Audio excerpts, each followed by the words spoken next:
Վարորդական իրավունքի զրկվածների համար նոր կարգավորում առաջին անգամ կվերականգնեն առանց քննության, բայց փորձաշրջանով։ Արմլուրի լավատեղյակ աղբյուրները փոխանցում են, որ հունիսի 12-ին Ազգային ժողովի պաշտպանության եւ անվտանգության հարցերի մշտական հանձնաժողովում քննարկվելու է ճանապարհային երթևեկության անվտանգության ապահովման մասին օրենքում փոփոխությունների նախագիծը, որը կներկայացնի Հայաստանի Հանրապետության ներքին գործերի նախարար Արփինե Սարգսյանը։ Նախագծով առաջարկվում է էականորեն փոխել վարորդական իրավունքից զրկված անձանց վարելու իրավունքի վերականգնման գործող կարգը։ Ներկայումս վարորդական իրավունքից զրկման ժամկետի ավարտից հետո բոլոր քաղաքացիները, անկախ նրանից առաջին անգամ են զրկվել իրավունքից, թե ոչ, պարտավոր են կրկին հանձնել որակավորման քննություններ։ Սակայն ՆԳՆ նախարարությունը կարծում է, որ նման մոտեցումը բավարար չափով չի նպաստում վարորդների վարքագծային փոփոխությանը։ Նախարարության հիմնավորմամբ միջազգային փորձը ցույց է տալիս, որ բազմաթիվ երկրներում վարորդական իրավունքից զրկված անձանց նկատմամբ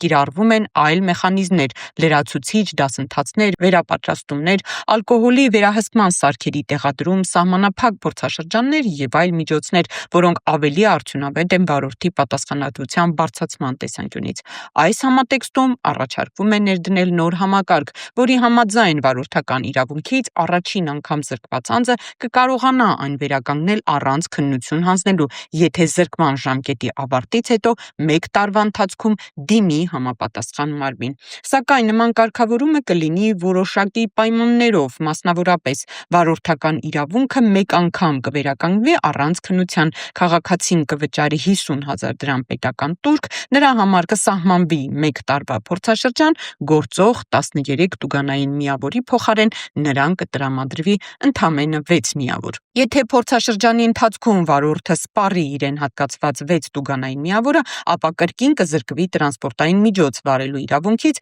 1 տարի ժամկետով։ Նախագծով նախատեսվում է, որ վարորդական իրավունքից երկրորդ կամ հաջորդ անգամ զրկված անձինք նախկինի պես իրավունքները կկարողանան վերականգնել միայն որակավորման քննություններ հանձնելուց հետո։ Միաժամանակ առաջարկվում է անցումային դրույթ, որի համաձայն 2020 թվականի հունվարի 1-ից հետո վարորդական իրավունքից զրկված քաղաքացիները եւս 1 անգամ հնարավորություն կունենան օգտվել նոր կարգավորումից, նրանք նույնպես կկարողանան առանց քննության վերականգնել իրենց իրավունքները, վճարելով սահմանված պետական տուրքը եւ 1 տարվա ընթացքում գտնվելով 6 տուգանային միավորման փորձաշրջանում։ Նշվում է նաեւ, որ փոփոխությունները տարածվելու են միայն Հայաստանի Հանրապետության ոստիկանության կողմից կիրառված վարորդական իրավունքների զրկումների վրա։ Դրանք չեն վերաբերվի դատարանների կամ օտարերկրյա պետությունների իրավասու մարմինների կողմից կիրառված զրկումներին, ինչպես նաեւ առողջական կամ այլ իրավական հիմքով վարելու իրավունքի դադարեցման դեպքերից։ ՆԳՆ նախարարությունը վստահ է, որ նոր կարգավորումների ներդրումը հնարավորություն կտա ձևավորել վարորդական իրավունքի վերականգնման